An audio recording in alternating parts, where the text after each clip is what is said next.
It's time to get out of pocket. I'm your host, Michael Davis, right here on Boom Broadcasting. Now, if you're watching this, I have two favors to ask.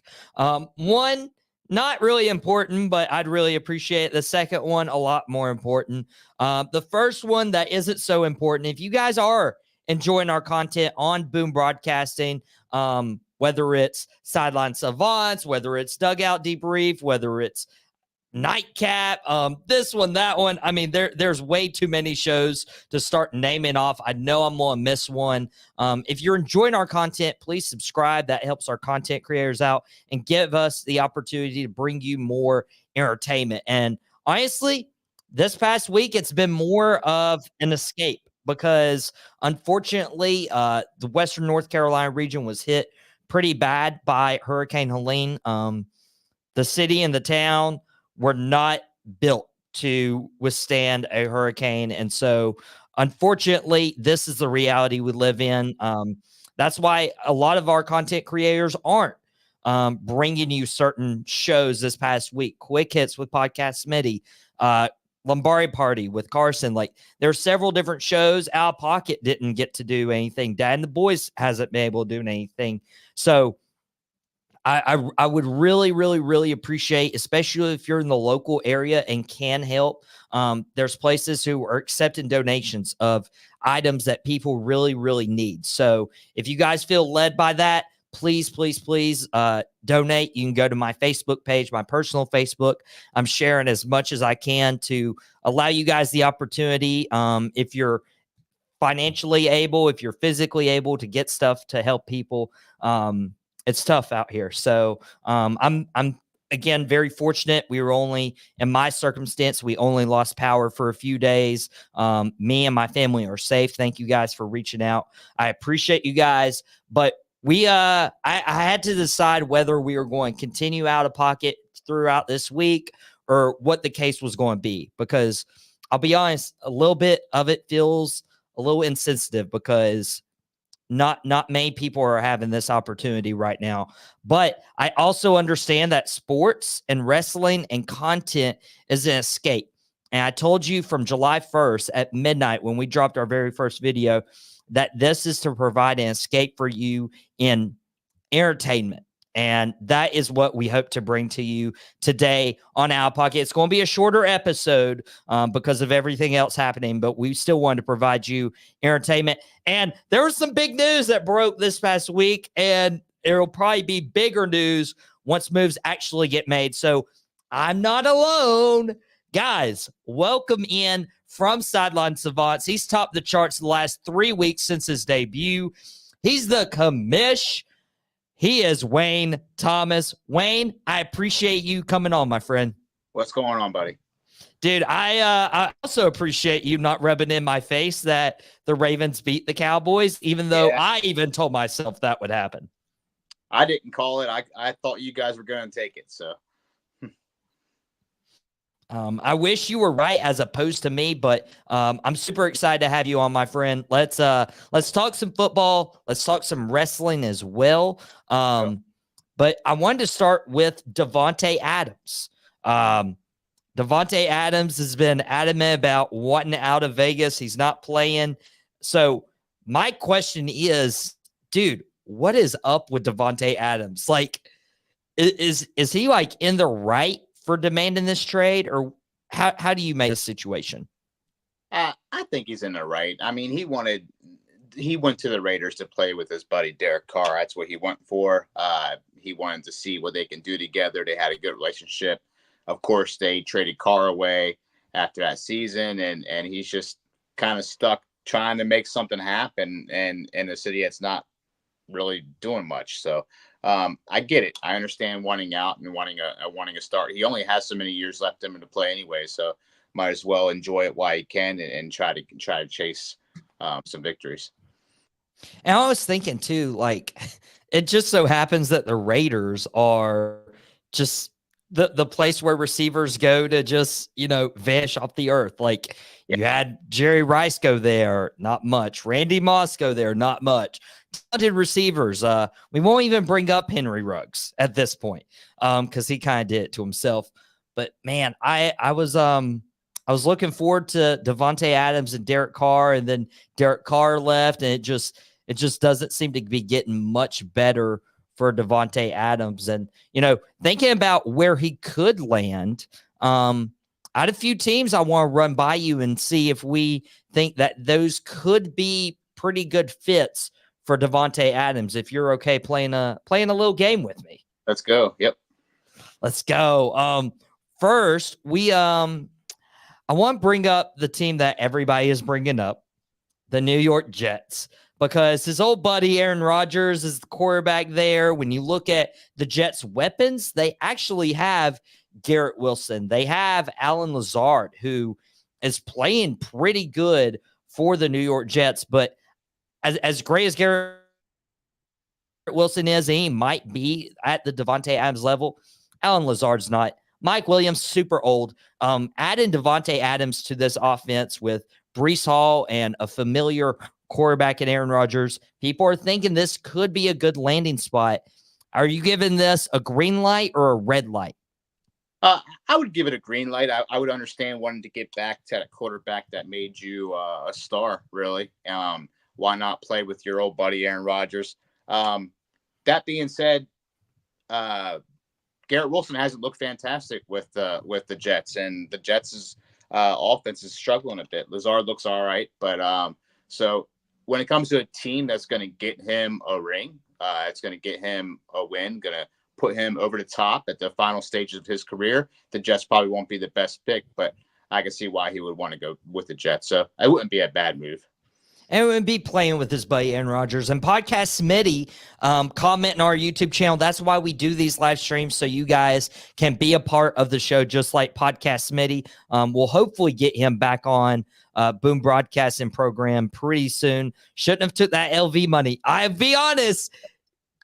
Shannon has a point, because sometimes you bring it upon yourself if you chase the money, Wayne. Yeah, that's true. Absolutely. And Booking Like a Mark brings up a really good point. If Davante Adams goes to the Jets, it will just continue the perception that Aaron Rodgers pretty much runs the team. Wayne, do you think Aaron Rodgers is the new LeBron James in terms of controlling who's on the roster? I think he's pretty much established himself to be that guy in New York. But hey, it's Aaron Rodgers. Again, he only has so many years left in him to play, and the Jets were put all their chips into the Aaron Rodgers bucket. So let the guy try to cook up what he can cook up. I don't think it's a bad strategy. Is this opening up a potential future for Aaron Rodgers in the GM front office world? It wouldn't surprise me. I don't know if I'd want Aaron Rodgers. He probably just go down 0-2 and just be like, let's bomb the team. Let's get rid of this one and that one. Very Aaron Rodgers temper like. Send him in a darkness retreat. Have him listen to the noises in the background, all kinds of weird stuff to get him on track. Hey guys, train camp's going to be at a new location this year. Total utter darkness. Oh man, we're having a great time, Wayne. I'm glad you could hop on with me. So Jets, I'm also giving a green light. I don't think it would chase a Super Bowl, but at least it would give Davante Adams the opportunity to play with Aaron Rodgers. And I mean, who knows if you add Davante Adams, and Tua's hurt right now for the Dolphins. Buffalo's playing pretty good right now. I don't know how long that's sustained.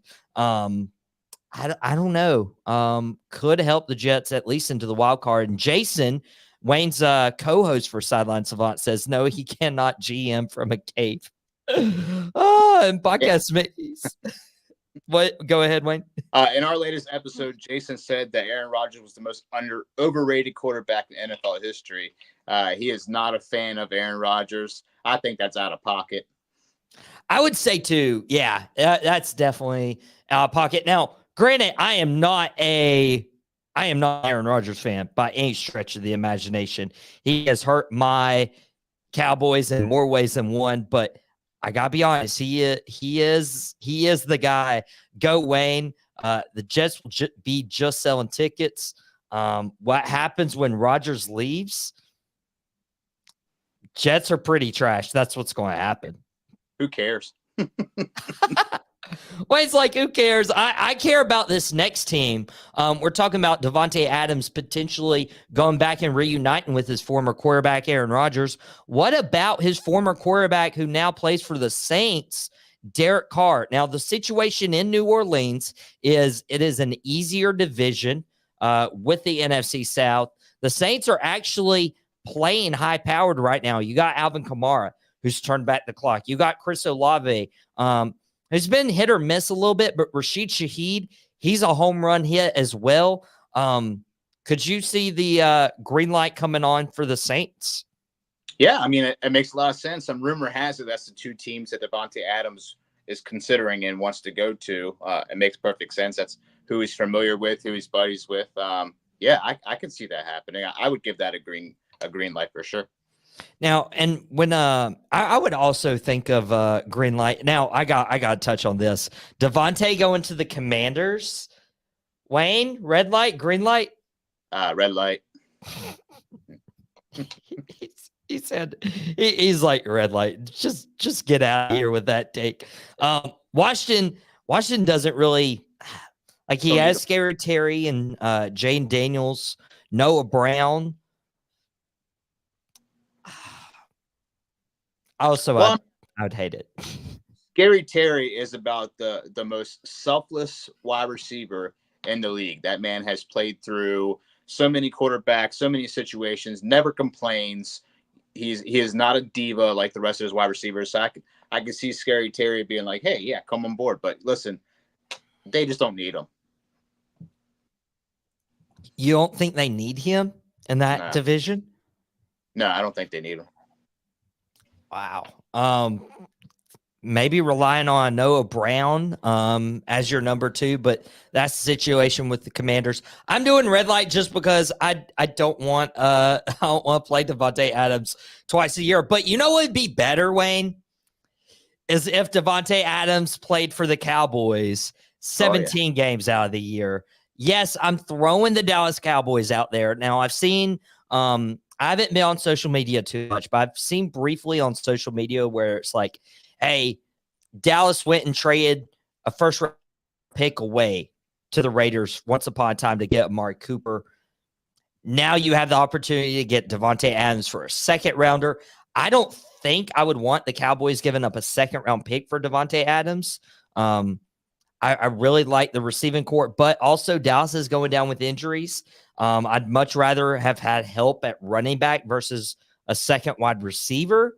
As much as I'd like to play with Davante Adams versus play against him, Wayne, I think I'm going to go red light. I think I convinced myself out of it. Give me the green light. Jerry Jones, do something. So he talks about being all in. We've criticized Jerry Jones all season about not making any moves. So here's his opportunity to grab still one of the best route runners in the NFL for a second-round pick. Why not? Why not? Why not? Jason saying Outta Pocket Cowboys. Jerry would not pay for. Thanks for rubbing it in my face. I told Wayne before we went on air that he didn't rub it in my face that the Cowboys lost to his Ravens, but the only reason we lost was because we lost we didn't even participate in the Derrick Henry sweepstakes. Yeah. Yep. I know. It's been tough. It's been tough. Speaking of your Ravens, I mean, I threw my team in there. Let me throw your team in there real quick. Would you want the Baltimore Ravens to go after Davante? That's a red light for me. I don't think it's the Ravens' identity. We are a ground and pound team. We focus on our running game. We have Lamar Jackson. We have Derrick Henry. We're getting Justice Hill involved. You've seen the decline of Mark Andrews. I think Lamar, when he's able to throw the ball, he gets plenty of people involved. You see Aguilar doing work. You see Bateman getting catches every now and then. I just don't think the Ravens are the best fit for Davante Adams. Davante Adams wants to be a number 1 wide receiver. He wants to be a star. And I just don't see that fitting into the Ravens game plan. So you wouldn't want like a dual threat offense when it comes to maybe an aerial attack alongside because Lamar and Derek are really tough to game plan for as it is. So you don't want that.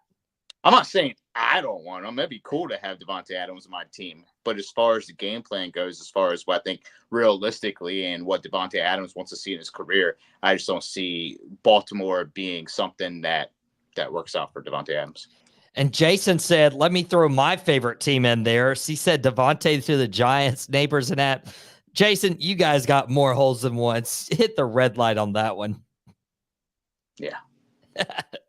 Yeah, Davante's not going to the Giants. Yeah, that would be a bad investment for the New York Giants because they need help literally everywhere else. Wayne, I'm going to throw one more team at you. I'm going to throw a team that potentially lost their best receiver this past weekend due to a torn ACL, brought to you by the best quarterback in the league. And yeah, you heard that right. Patrick Mahomes colliding with Rashee Rice. I could make more than one joke about that, but I'm not going to. Don't wish an injury on anyone, especially Rashee Rice, who was on one of my fantasy teams. And I'm going to have to watch Sideline Savants from yesterday to see who can replace Rashee Rice, if you guys touched on that at all. So the Kansas City Chiefs, obviously they have Xavier Worthy right now. Hollywood Brown's likely to miss the whole year. Rashee Rice likely to miss the whole year. Isaiah Pacheco's out for a while. I'll be honest, Wayne, like I feel like the Chiefs can three-peat, but you can only lose so many guys. I'd say go ahead and give the green light to the Chiefs getting Davante. It's weird trading within that division. Yeah. I mean, for Davante's sake, if he wanted to win, that would be the best team to go to, obviously. I think that's a big green light. But yeah, trading within a division is always tough. That doesn't happen too often. Yeah, and Jason's saying Raiders won't trade him in division. And I also I crapped on the Washington Commanders trading Jahan Dotson to the Eagles, who were already loaded at receiver. And Jason just brought up Tyreek Hill going from Miami Dolphins back to the Chiefs. This will never happen. Come on. That's out of pocket. I feel like Jason's messing with us today. Tyreek tweeted out that he woke up to some trade news, and I think that's just Tyreek being goofy. So who knows where that's coming from. Also, it looks like Rashee Rice may have avoided a season-ending injury. Really?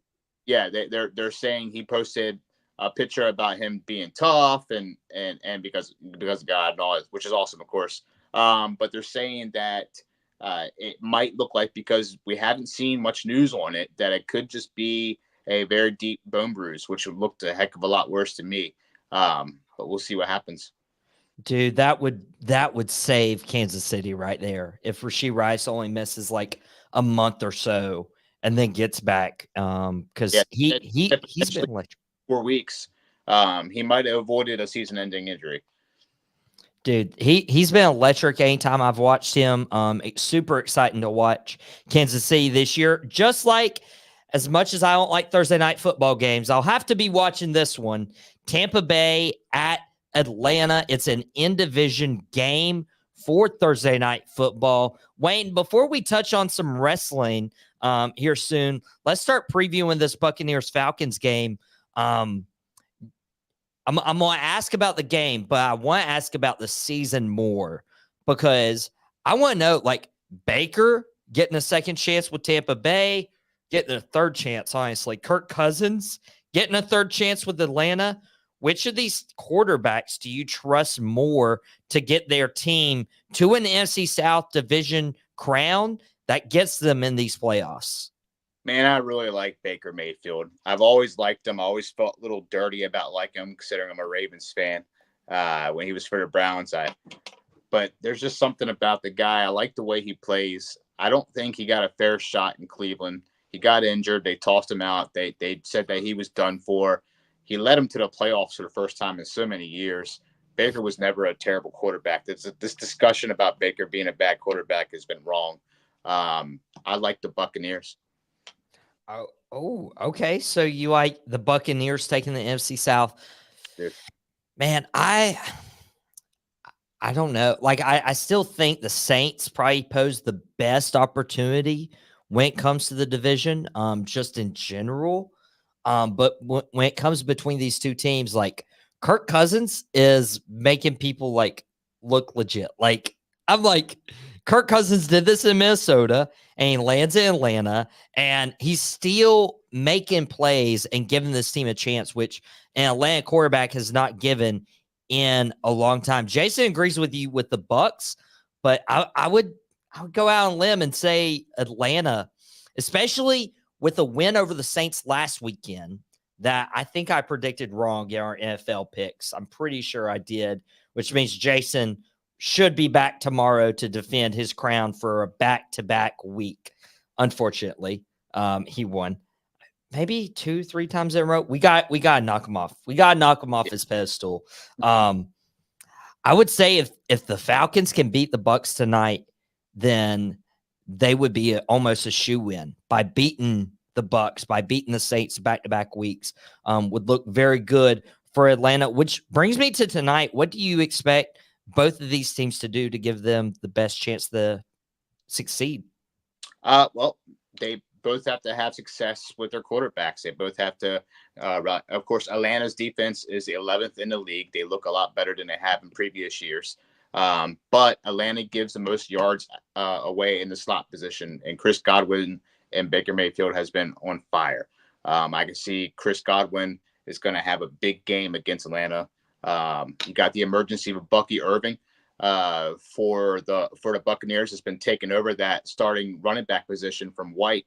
I think Buccaneers just look good, man. I really think they look good. Atlanta, Kirk has been doing what he needs to do there. But I think again, in primetime Kirk, which we talk about often, doesn't always show up like he should. So give me the Buccaneers. Okay, he's got the Buccaneers. The Falcons are actually favored in this matchup by 2.5 points, but I've heard you usually get 3 points by just being at home. So, I mean, it's really a toss-up. Antoine Winfield's out for Tampa Bay. Kalijah Cansey's out. I think Atlanta's like slightly more healthy and at home and coming off a big win over New Orleans last week, even though Tampa had a really good win against Philadelphia. Yeah. Dude, this is tough. If you're taking Tampa, you know what? I'll stick with Atlanta. I'll stick with Atlanta. Jason saying, Bijan, where you at? Search party. Okay, not only am I going to say Atlanta, I'm going to double down and say Bijan has 2 touchdowns and a Falcons win tonight. Ooh. Put that on DraftKings, Mike. We do not condone gambling. That fast voice of everything. We'll see what we can play with. But one thing I do want to predict and hopefully predict well is this weekend's Bad Blood event. Now, tomorrow's Out of Pocket will probably be more leaning towards college football, a little more towards the NFL picks as Fridays always are. But I wanted to make sure I gave Bad Blood its due. Now, I predicted this on Jason. Just wait. 2 touchdowns, Bijan Robinson. That will age well in a Falcons win. And I'll come back tomorrow and say, I told you so. Don't listen to Jason. He told you to start Daniel Jones last week. Okay, I'm trying to figure this out. Is Daniel Jones actually benched? I can't find this anywhere. All right, I saw something online about it. I took it as gospel. It's not true. Daniel Jones is not benched. It's something that people are discussing about Drew Lock coming in there and starting for him. Before I came on the show, I did a quick search. I could not find it. So that's on me. That's on Commish. Maybe I'm just predicting the future. Who knows? But as of now, Daniel Jones is not benched. As of now, Daniel Jones isn't benched, which I would have been shocked. Like 63% completion, 800 so yards, 4 touchdowns, 3 picks. It's like, it's not the best, but I mean, I would rather have Daniel Jones behind there right now than Drew Lock. I don't know if Jason feels the same way. before the last game, he hasn't thrown an interception in 2 games. The guy's playing fairly fine. I mean, he got over 12 targets combined to Neighbors and Wan'Dale Robinson. So, I mean, he's doing decent spreading the ball around. They're just not scoring the way they should be scoring. Well, and that's probably more of an infrastructure as well when it comes to what's happening there. Booking Like a Mart said they dug Daniel Jones up just to bury him. Wow. That's right. Booking Like a Mart, appreciate you, my friend. If you guys love wrestling content, that is a good page to follow, which gives us a segue into Bad Blood this weekend. We're going to run through this card real quick. Wayne, yeah, Bad Blood looking really good. When I saw this name come back, I was like, yes, this is one of those I'm like, I'm glad it wasn't given to NXT. No offense to NXT, but this is a main roster pay-per-view. We've had so many memories between that Undertaker, Shawn Michaels first Hell in a Cell match. And now we get Hell in a Cell back. CM Punk, Drew McIntyre. Rumor is it's going to open up the show. I don't hate it, but who do you got in this one? That's wild. I do not like the guy. I make it very, very clear I'm not a CM Punk fan, but CM Punk is going to take this win. There's no way they're going to have CM Punk lose his first major storyline coming back to WWE. This is the end of their feud. You can't get much bigger than Hell in a Cell. I think CM Punk takes this one. Well, and I would almost counter that as like, yeah, you could have CM Punk lose this match because I'm like, who needs it more? Like, you can't rely on CM Punk's durability. I'd almost give it to Drew. I would love to see that, but I just think CM Punk's going to get it. I'm hoping not. That would be pretty gross. Just my personal opinion. So for the other match, we also have from Monday Night Raw, we have Damian Priest, Finn Balor. There's a lot of bad blood with Judgment Day right now. The two former tag team champions, the two former run-in mates, going head-to-head. Who you like in this one? Give me Damian Priest for this one. I just think he's the baby face right now. We want to see Damian has unfortunately lost his title. Want to see him get a victory. I don't know how long this new Judgment Day thing is going to go for a while, but for this particular fight, I like Priest. I hope it goes for a while because I'm being entertained by it every week. I'm leaning towards Priest too. I feel like any moment you can catch me, I'll be like, maybe Balor, but I got Priest as well in that matchup. The other Judgment Day story, we have Liv Morgan defend her women's world title against Rhea Ripley, and Dirty Dom, or as Liv says, Daddy Dom, will be in a shark cage suspended above the ring.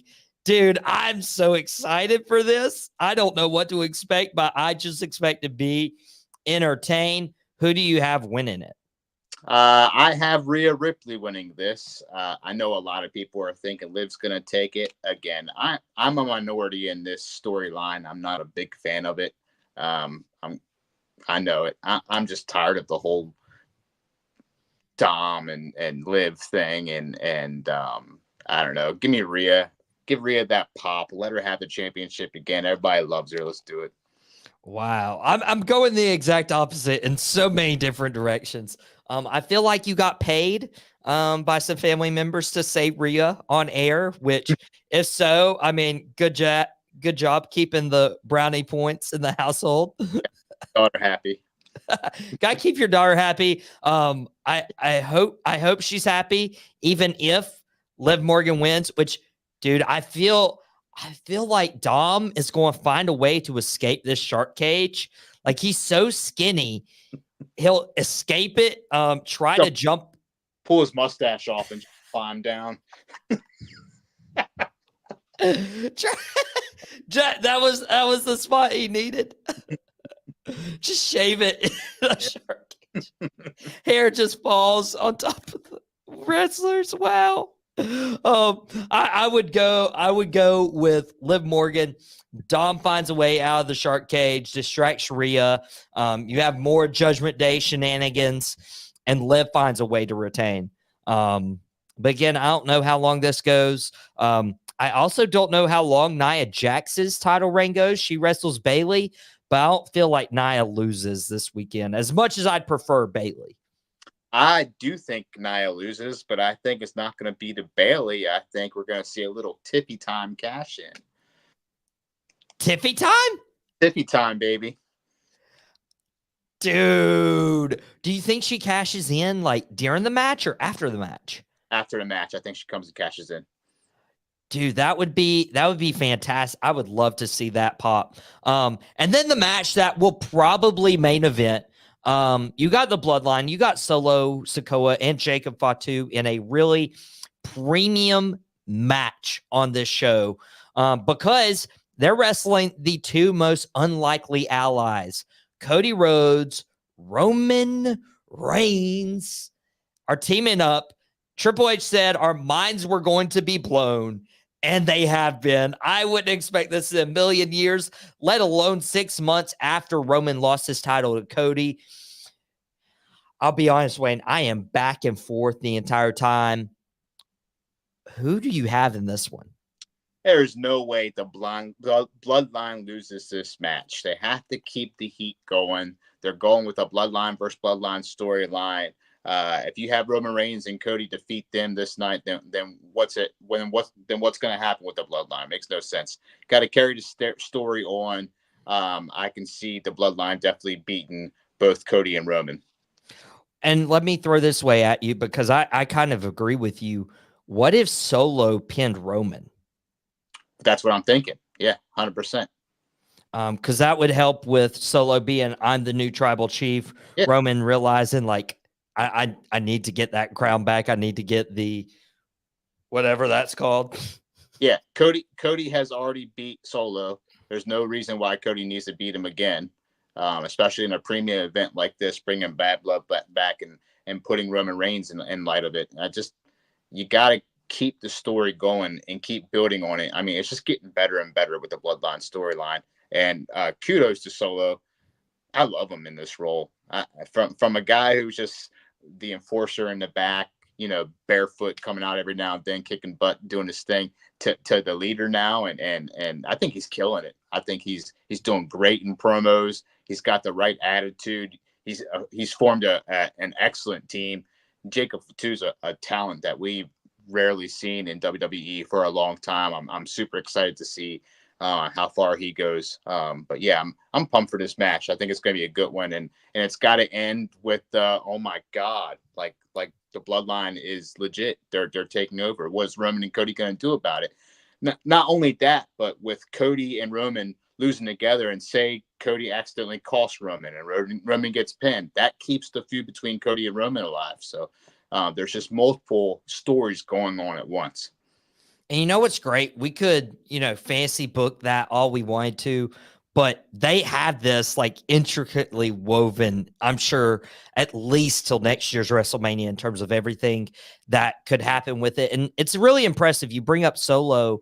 Solo debuted in wrestling in 2018. He's only been in wrestling 6 years. He's only been in WWE since 2021 when he joined NXT during that 2.0 era.